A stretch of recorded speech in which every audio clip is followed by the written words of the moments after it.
तो केंद्रीय गृह मंत्री अमित शाह इस वक्त नंदीग्राम में मौजूद है। सीधी तस्वीर जहां पर रोड शो अमित शाह के जरिए किया जा रहा है। पूरा काफिला देखिए किस तरह से आगे की तरफ बढ़ रहा है, नजर आ रहा होगा आपको। भारी भीड़ भी वहां पर जुटी हुई है। नंदीग्राम एक ऐसी सीट जिस पर लगातार नजरें टिकी हुई हैं, क्योंकि ममता बनर्जी वर्सेस शुभेंदु अधिकारी की ये कांटे की टक्कर है। खासतौर से ममता बनर्जी जो कि टीएमसी की तरफ से कहा जा सकता है कि एक अकेला बड़ा चेहरा रह गई हैं, तो वहीं शुभेंदु अधिकारी के पक्ष में बीजेपी के दिग्गजों ने लगातार कमान संभाल रखी है। शुभेंदु अधिकारी खुद एक वरिष्ठ नेता रहे हैं टीएमसी का, और आखिरी वक्त पर जिस तरह से टीएमसी का साथ छोड़कर बीजेपी का दामन थामा, ऐसे कहा जा सकता है कि नंदीग्राम की सीट पर सभी की निगाहें टिकी हुई हैं। जहां ममता बनर्जी की साख दांव पर है, तो वहीं बीजेपी की भी पूरी साख यहीं से दांव पर नजर आती है। दूसरे चरण के लिए आज प्रचार का शोर शाम थम जाएगा। ऐसे में दिग्गजों का रैला देखिए किस तरह से नजर आ रहा है। भारी भीड़ रोड शो में उमड़ी हुई है। केंद्रीय गृह मंत्री अमित शाह को इस वक्त अपने काफिले के साथ धीरे धीरे आगे बढ़ते हुए आप देख रहे हैं तस्वीर के जरिए। नंदीग्राम से ये सीधी तस्वीर यहां पर आप देख रहे हैं। तो नंदीग्राम डेबरा में रोड शो है, आगे भी इसी तरह से ये रोड शो बढ़ता रहेगा। हमारे संवाददाता सहयोगी हमारे साथ बने हुए हैं, लेकिन अनिला जी भी हमारे साथ है। अनिला जी, इस वक्त सीधी तस्वीरें नंदीग्राम से दर्शकों के सामने रख रहे हैं, जहां पर अमित शाह का ये पूरा रोड शो आगे बढ़ रहा है।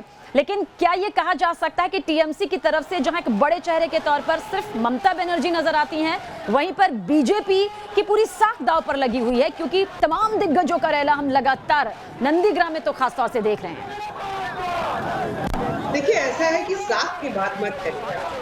ये हम लोग जिस प्रकार से कोई भी चुनाव हो, छोटे से छोटा चुनाव हो, बड़े से बड़ा चुनाव हो, आपने देखा होगा कि भारतीय जनता पार्टी अपनी जान लगा देती है।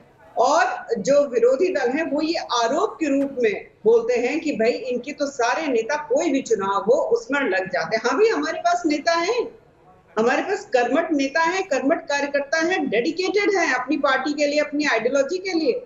हमारे पास है ऐसा नेतृत्व जो पूरे परिवार को बांध कर साथ चलता है। आपके पास नहीं होगा, बिखर जाता है आपका परिवार। आपके परिवार के लोग हमारे परिवार में आ जाते हैं और हमारी आइडियोलॉजी के साथ खड़े हो जाते हैं। क्यों नहीं होता आपके साथ? चलिए इसी सवाल का जवाब ले लेते हैं अनिला जी। बिल्कुल बिल्कुल यही सवाल का जवाब बादल देवनाथ जी। तस्वीरें अमित शाह के नंदीग्राम के रोड शो की सामने आ रही है। भारी भीड़ है और इस तरह से उमड़े हुए हैं समर्थक, कार्यकर्ता, स्थानीय लोग कि देखते ही बन रही है ये पूरी रैली। आप बताइए, जो कि अनिला जी कह रही हैं, क्या टीएमसी अपने कार्यकर्ताओं को, अपने समर्थकों को, अपने उन नेताओं को जिससे टीएमसी बनी, जिससे ममता बनर्जी की मजबूती सामने आई, एन वक्त में जो उन्होंने गवाया, चाहे वो स्थानीय लेवल के भी क्यों ना हो, आपके लेवल के भी क्यों ना हो, राज्य स्तर के क्यों ना हो, वो टूट गए, संभाल क्यों नहीं पाए? कैसे अनिला जी भाषण दे रहा, मैं सुन रहा हूँ अनिला जी का बात। अनिला जी बोल रहे, प्रवक्ता है। मैडम देखिए, जब मोदी जी का, अमित शाह का जो रैली होता है, सुबह से गाड़ी लेके गाड़ी करके लोग आ रहा है। और ममता बनर्जी का एक एक जिला में, एक एक ब्लॉक में, टाउन में जो सभा हो रहा है, एक दिखाई दीजिए कोई 10-20 गाड़ी आ रहा है, दो 5-10 गाड़ी आ रहा है। ममता बनर्जी जहां पर सभा कर रहा है वहीं पर 5,000, 10,000, 20,000 लोग हो जा रहा है। वहीं पर सभा, एक गाड़ी 10 गाड़ी बाहर, मैं एक नहीं 10 गाड़ी दिखा दीजिए, मैं 10 गाड़ी, ममता बनर्जी सभा में आ रहा है, 10 गाड़ी आ रहा है। लोकल लोग ममता बनर्जी का सभा में जा रहे हैं और यहाँ इन लोगों का सभा में देखिए बाहर से गाड़ी का दूसरे जिला, दूसरे राज्यों से गाड़ी। चलिए ठीक है, आपके सवाल का जवाब मैं अपने वरिष्ठ सहयोगी विकास से ले लेती हूँ। विकास, जैसा कि अनिला जी को भी आपने सुना होगा, बादल देवनाथ जी को भी आप सुन रहे होंगे। बादल देवनाथ जी का कहना है कि जो भारी भीड़ दिखाई दे रही है ना, ये स्थानीय लोग नहीं है, ये वो लोकल लोग नहीं है जिसको देखकर बीजेपी खुश हो रही होगी, ये बल्कि बाहर से लाए हुए लोग हैं। आप तो लगातार मौजूद हैं, चप्पे चप्पे से आपकी रिपोर्टिंग हम आप सभी संवाददाताओं की देख रहे हैं। क्या वाकई ये तस्वीर से है, ये स्थानीय लोग नहीं है, ये वो कार्यकर्ता समर्थक नहीं है? मैडम साफ नहीं है। नंदीग्राम में अमित शाह रोड शो कर रहे हैं। उनके रोड शो में बीजेपी कार्यकर्ता और समर्थकों की भारी भीड़ है। और जहां अमित शाह अपने रोड शो की शुरुआत कर रहे हैं और यहां से लगभग 1 किलोमीटर आगे तक जाएंगे, इतनी बड़ी संख्या में लोग पहुंचे हैं कि खुद अमित शाह कार्यकर्ताओं को आगे बुला रहे हैं और रास्ता दिखा रहे हैं कि उन्हें किधर से निकलना है। पहले वो रथ पर आगे की ओर चले गए थे, लेकिन जो कार्यकर्ता पीछे रह गए थे, जो बीजेपी के समर्थक पीछे रह गए थे, तो अमित शाह खुद ट्रक के पिछले हिस्से में आकर के उनके साथ शुभेंदु अधिकारी भी हैं, कार्यकर्ताओं का अभिवादन करते हुए और उन्हें वो आगे की ओर भेज रहे हैं। और मिसमैनेजमेंट पर थोड़े वो नाराज भी हुए और कुछ कार्यकर्ताओं को उन्होंने झिड़की भी दी और फिर गाड़ियों को हटवा करके अमित शाह कार्यकर्ताओं को आगे करा रहे हैं। और यहां से अमित शाह की रोड शो की शुरुआत होगी और 1 किलोमीटर तक अमित शाह रोड शो करेंगे। लेकिन यहां से लेकर और 1 किलोमीटर आगे तक बिल्कुल सड़क भरी हुई है, जिस सड़क पर अमित शाह को रोड शो करना है। पूरे नंदीग्राम से बीजेपी के समर्थक कार्यकर्ता यहां पर पहुंचे हुए हैं, हजारों की संख्या है। बीजेपी दावा कर रही थी कि 50,000 से ज्यादा लोग आएंगे, तो उतने लोग यहाँ पर 50,000 से ज्यादा हो ना हो, लेकिन भीड़ कम नहीं है। हो सकता है कि 50,000 के आसपास यहाँ भीड़ हो या उससे ज्यादा भी हो, क्योंकि जितनी बड़ी संख्या में लोग यहाँ जुटे हैं तो अंदाजा लगाना थोड़ा अभी मुश्किल हो रहा है कि कितने लोग अमित शाह के रोड शो में शामिल होने के लिए आए हैं। अमित शाह एक बार फिर रथ के आगे की ओर चले गए हैं। अब यहाँ से उनकी गाड़ी आगे बढ़ेगी। कह सकते हैं कि बीजेपी और टीएमसी यानी ममता बनर्जी ने दोनों ने अपनी ताकत आज नंदीग्राम में झोंक दी है। ममता बनर्जी भी रोड शो कर रही हैं, अमित शाह का रोड शो हो रहा है। इसके बाद अमित शाह 3 और रोड शो करेंगे। ममता बनर्जी भी आज 4 जनसभा यहाँ पर करेंगी। कुल तो एक कह सकते हैं कि नंदीग्राम में दोनों ही दलों ने अपनी पूरी ताकत झोंक दी है। यानी ये कहा जा सकता है कि चाहे वो बीजेपी हो या ममता बनर्जी हो, दोनों लोग ये मानकर चल रहे हैं कि उनके लिए नंदीग्राम की लड़ाई आसान नहीं है। जर्नलिस्ट विकास राय के साथ विकास चंद, न्यूज नेशन, नंदीग्राम। तो ये तस्वीर इस वक्त आप देख रहे हैं किस तरह से भारी भीड़ उमड़ी हुई है। 2 खास मेहमान हमारे साथ बने हुए हैं। अनिला जी, आपके पास आऊं उससे पहले बहुत जल्द एक छोटा सा रिएक्शन आपसे। बादल देवनाथ जी, क्या वो समीकरण बिगड़ गया नंदीग्राम का? एक वक्त वो था जब पूरा अधिकारी परिवार टीएमसी के साथ चलता था, ममता दीदी के साथ चलता था, कोई दायां हाथ कोई बायां हाथ, पूरी तरह से कदम ताल चल रही थी। लेकिन ये कदम ताल ऐसे बिगड़ी कि बीजेपी पूरी तरह से फॉर्म में आ गई और रफ्तार देखिए किस तरह से पकड़ ली। मानते हैं इस बात को? मैंने तो पहले ही आपको बता दिया, जो 2 कोऑपरेटिव बैंक है, एक काफी कोऑपरेटिव बैंक और मेदिनीपुर डिस्ट्रिक्ट कोऑपरेटिव बैंक, उस बैंक जो बनाया शुभेंदु और उसका परिवार ने डायरेक्टर है, और हल्दिया का जो चेयरमैन था, हल्दिया का जो चेयरमैन था, तो इसमें करोड़ करोड़ रुपया घोटाला हुआ। बात कहाँ से शुरू हुआ मैं खुलेआम नेशनल चैनल पर नहीं बोलूंगा, तो दुनिया सब जानते हैं बंगाल में शुभेंदु ने क्या किया, इसलिए लोग उसको गद्दार कहते हैं। और अब हर दिन जो सब भाजपा को जो बादल देवनाथ जी, शुभेंदु अधिकारी की तरफ से जो किया, चलिए वो तो सामने आना ही चाहिए। ये तो मैं पहले भी बोल चुकी हूँ। मैं कह रही हूँ टीएमसी का खेल बिगड़ा, क्या ममता दीदी का वो खेल बिगड़ा जिसकी उम्मीद आप कर रहे थे कि ये नहीं बिगड़ेगा? बिगड़ा ये खेल, अंदर खेमे बिगड़ा क्या ये आप लोगों का? 10 सेकंड टाइम दीजिए, सुनना नहीं चाहते मैडम? नहीं, बिल्कुल सुनना चाहते हैं बादल देवनाथ जी। आपकी पार्टी की बात तो हम आपकी करेंगे ना। नहीं, फिर बोल रहे हैं आप, तो फिर आप अपने खेल का जवाब दीजिए ना, आप अपने सियासी खेल की तरफ। मैं तो जवाब दे रहा हूँ, तो दीजिए। मैं तो जवाब दे रहा हूँ, कैसे दे रहा हूँ आपको समझना चाहिए। मास्टर सब लोग नहीं होते, टीचर सब लोग नहीं, प्रोफेसर सब नहीं होते, तो आपको जानना चाहिए मैं कैसे बोल रहा हूँ, आपको समझना चाहिए और पूरा देश समझ रहा है। और इसलिए मैं कह रहा हूँ, जो रोड शो का बात अभी रिपोर्टर ने कहा, 1 किलोमीटर का रोड शो होगा, मतलब मिथुन चक्रवर्ती का जो रोड शो हो रहा है, अमित शाह का रोड, जेपी नड्डा का जो रोड शो हो रहा है, आप बताइए कितना दूर तक रेस तो जा रहा है, तो कैसे जीतेंगे? एक ही जीत सकता है, मैं आपको दावे के साथ कह सकता हूँ।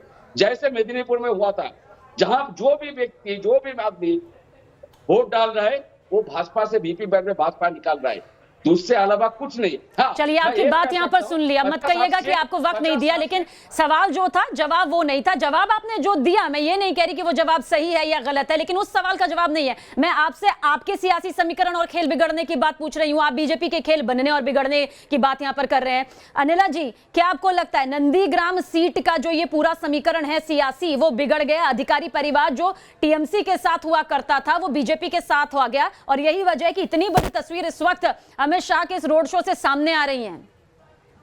बिल्कुल आप ठीक कह रही हैं। और देखिए ऐसा है कि ममता दीदी जो हैं वो बोलती है ना कि भाई मैं माँ माटी मानुष की राजनीति करती हूँ, तो मैं उनसे ये पूछना चाहती हूँ, माँ की बात करते हैं, हमने देखा ना कि किस प्रकार से एक माँ, बंगाल की बेटी जो है उसकी हत्या कर दी टीएमसी के कार्यकर्ताओं ने। आपके मुंह से 2 शब्द नहीं निकले। हाँ, आप जो है मानुष की बात करते हो, आप तो कभी नंदीग्राम में रहते हो, कभी आप अपनीपुर में चले जाते हो, उछल उछल के इधर से उधर चले जाते हो, तो बंगाल की किसी भी क्षेत्र की आप हो ही नहीं, किसी के साथ आपने वफादारी करी ही नहीं है। और भारतीय जनता पार्टी वफादारी निभाने के लिए जानी जाती है। ये जो भीड़ उमड़ रही है ना हमारे नेताओं के रोड शो में, ये वो दिखा रही है कि अब बंगाल जो है पर बादल देवनाथ जी कह रहे हैं नीला जी ये बाहर से बुलाई गई भीड़ है, मतलब सबको नहीं कह रहे हैं, वो कह रहे हैं कुछ हद तक तो है स्थानीय लोग, लेकिन जो भीड़ दिखाई दे रही है वो बाहरी लोगों की भीड़ है जो बीजेपी की तरफ से तय की गई है। ये पश्चिम बंगाल के, ये नंदीग्राम के लोग नहीं है। जी मैं उसी पर आ रही थी। देखिए ऐसा है कि आरोप लगा रहे हैं ना, तो मैं इनको चुनौती देती हूँ। देखिए सवेरा जी, मैं जो हूँ उत्तर प्रदेश से आती हूँ और अगले साल यहाँ पर चुनाव है, टीएमसी अपने किसी भी कैंडिडेट को उतार ले, ठीक है, और ये कह रहे हैं ना मैनेज्ड भीड़ होती, जरा मैनेज्ड भीड़ करके भी दिखा दे। यहाँ पर ये लोकल जनता होती है, कितना मैनेज करेंगे भाई, कितना बाहर से लेकर आएंगे, ये ऐसे नहीं होता है। और 1981 में हम तो 4% वोट ले आए थे टीएमसी उत्तर प्रदेश में आके। हालांकि ये सवाल तो वक्त वक्त पर जब भी चुनावी रोड शो होता है मुद्दा ये जरूर उठता है कि आखिर जो भीड़ है, जो इतनी भारी तादाद में लोग आते हैं, वो बाहरी तौर पर आते हैं या वहीं के स्थानीय लोग होते हैं। इस पर भी लगातार हम आप दोनों से बातचीत कर रहे हैं, लेकिन ये जरूर कहा जा सकता है बादल देवनाथ जी, जिस सियासी समीकरण का जिक्र और जिस सियासी समीकरण को हम आपसे समझने की कोशिश कर रहे हैं, जिस पर ममता बनर्जी लगातार जुटी हुई हैं, जख्मी है बावजूद इसके व्हीलचेयर पर वो प्रचार प्रसार करने में जुटी हुई हैं। आपको लगता है बीजेपी के दिग्गजों का रैला एक तरफ है और अकेली ममता बनर्जी यहां पर है? काश ममता बनर्जी के साथ में वो दिग्गज होते जो लगातार सालों से जुड़े हुए थे, लेकिन अब क्योंकि वो बीजेपी के पाले में है, इसलिए आपका खेल यहां पर क्या बिगड़ा है या फिर आपको लगता है नहीं इस खेल ने मजबूती दी आपको? मैं हर दिन मैं इस बात का जवाब दिया, पूरे एक ममता बनर्जी को हराने के लिए, एक महिला मुख्यमंत्री को हराने के लिए और पूरे राष्ट्र से, पूरे राष्ट्र संघ से पुरस्कार मिलने वाला, प्राइज मिलने वाला वाली ममता बनर्जी को हराने के लिए पूरे देश के राष्ट्र शक्ति को ममता बनर्जी के पीछे लगा दिया, ममता बनर्जी के खिलाफ लगा दिया। ममता बनर्जी को तुलाबाज कहीं बोल रहा है, तुष्टिकरण कुछ ना कुछ कह रहे, लेकिन आपके मीडिया के साथ, पूरे मीडिया के साथ काल भी मैं था, पूरा दिन था, मैंने दिखा देखो कितना ममता बनर्जी ने काम किया, देखो कलकत्ता शहर पूरा खड़गपुर साहब देखो ममता ने क्या 10 साल में कितना उन्नयन किया, देखो तुम लोग। तो वो लोग स्वीकार कर रहे हैं, देख रहे हैं, लेकिन बोल नहीं सकते। और इसलिए मैं कह रहा हूँ एक ममता बनर्जी पूरे। चलिए, ममता बनर्जी का जिक्र लगातार हो रहा है, आप दोनों हमारे साथ बने रहिए। धीरेन्द्र हमारे सहयोगी हमारे साथ बने हुए हैं। धीरेन्द्र, एक तरफ अमित शाह की रैली, भारी भीड़, दूसरी तरफ ममता बनर्जी की हुंकार सुनाई देगी, दिग्गज आपस में आमने सामने है, वो भी नंदीग्राम में। क्या तस्वीर बनती नजर आ रही है?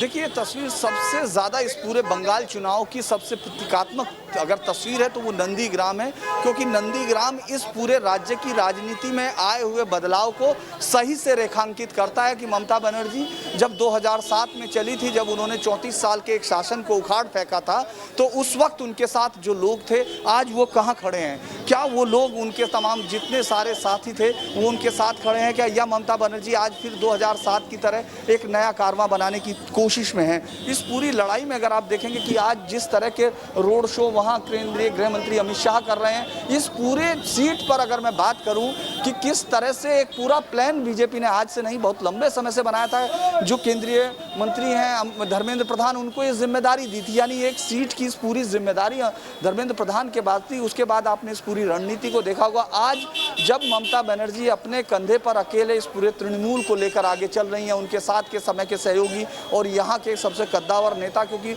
लगातार आप देखेंगे उनकी भाषा में जो कटुता है, ममता बनर्जी जिस तरह की कटु भाषा का इस्तेमाल भी कर रही हैं, वो इसीलिए है क्योंकि जो सबसे करीबी सहयोगी थे आज वही सबसे टफ दुश्मन भी दिख रहे हैं। तो मुझे ये सिर्फ कहना होगा कि ये जो 14 साल का अंतर है, शायद ममता बनर्जी शायद 5 दिन में उनको कहना गलत नहीं होगा धीरेन्द्र की अधिकारी परिवार ने जिस तरह से साथ छोड़कर टीएमसी का, बीजेपी का दामन थामा, उसके बाद में सियासी समीकरण बदले हैं और वो सियासी समीकरण जो बदले हैं वो तस्वीरों के जरिए सामने आ रहे हैं और 2 मई को नतीजे भी सामने आ जाएंगे। एक छोटा सा ब्रेक लेने जा रहे हैं, लेकिन आप सभी खास मेहमान हमारे साथ बने रहिएगा, बहुत जल्द।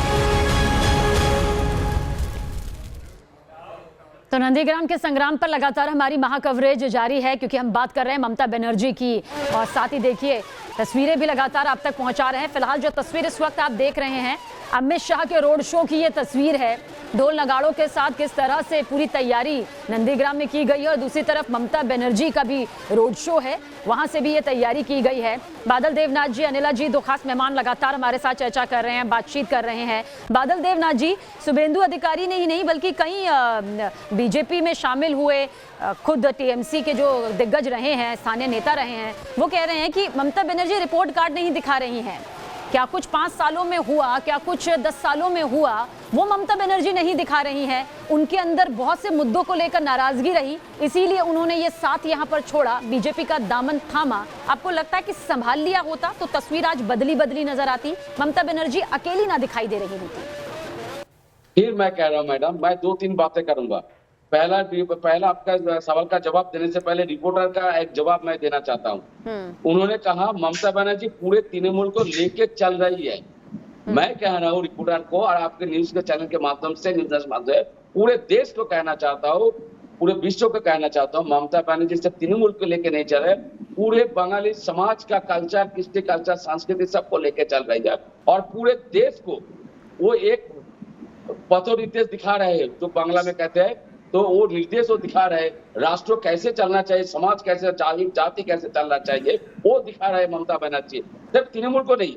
और मैडम, जो आपने सवाल किया, आपने मैनिफेस्टो देखा ना, ममता बनर्जी ने इस बार मैनिफेस्टो में क्या क्या दिया और इश्तिहार में जो दिया, और दूसरा 10 साल में ममता बनर्जी क्या क्या काम किया। मैंने हर चैनल में 2-4 साल 5 साल से मैं बोल रहा हूँ, आपका चैनल में बहुत बार मैंने कहा, सुबह से शाम तक। चलिए, और बहुत तफसील से हमने सुना भी है, हमने तफसील से सुना भी है, और जाहिर सी बात है आप जिस सत्ता पक्ष के साथ जुड़े हुए हैं, जिम्मेदारी आपके यहाँ पर बनेगी कि आप उनके यहाँ पर पूरी तरह से कहें। अगर मैं कहूँ कि कोई मनभेद रहा इसीलिए आपके नेता वहां चले गए, अब आप यहाँ बैठकर ये बोल नहीं सकते कि हाँ ऐसे मनभेद रहे जिसकी वजह से वो बीजेपी का दामन एन वक्त पर, जबकि ममता बनर्जी का साथ देना चाहिए था, लेकिन बीजेपी के खेमे में आ गए। अनिता जी, ब्रेक के लिए जाना है, लेकिन बहुत जल्द मैं आपसे ये सवाल पूछूंगी, जो टीएमसी से नेता आए, वजह क्या इसकी मानी जाए? खासतौर से वो अधिकारी परिवार जो लगातार सालों से जुड़ा रहा टीएमसी के साथ में, ममता बनर्जी के साथ में, कंधे से कंधा मिलाकर, वो आज आप लोगों के साथ में है, इसीलिए इस तरह की शानदार तस्वीर यहाँ पर रोड शो को लेकर सामने आई है। देखिए, जैसे कि शुरुआत में मैंने कहा था कि आपको अपना परिवार बांध कर रखना नहीं आता है। अभी बादल जी बार बार कह रहे थे, एक ममता बनर्जी, इतना सारा नेता है भारतीय जनता पार्टी का, एक ममता बनर्जी, बाकी सब नेता भारतीय जनता पार्टी का। भाई, आपके यहाँ परिवारवाद है, एक ही नेता और उसका परिवार का आगे चलता है। आपकी पार्टी में सास बहू की कहानी चलती है, आपकी ही पार्टी में बुआ भतीजावाद चलता है, भारतीय जनता पार्टी में नहीं चलता। हमारे यहाँ तो बहुत सारे नेता है, हम लोग तो लीडरशिप को डेवलप करते हैं, आपके यहाँ नहीं करते। आपके यहाँ केवल या तो बहू को डेवलप करेंगे या। चलिए ठीक है, इस चर्चा को आगे भी जारी रखेंगे। इस चर्चा को आप दोनों खास मेहमानों के जरिए और हमारे तमाम सहयोगी के जरिए आगे रखेंगे कि आखिर नंदीग्राम में किसका मंगल होगा। 2 मई को भले ही पता चलेगा, लेकिन बहुत हद तक आज तस्वीर दिखाई देगी, जो भी बड़े तौर पर दिखाई देगी वो सबसे पहले न्यूज नेशन के जरिए आपके सामने रखेंगे। एक छोटा सा ब्रेक, आप सभी हमारे साथ बने रहें।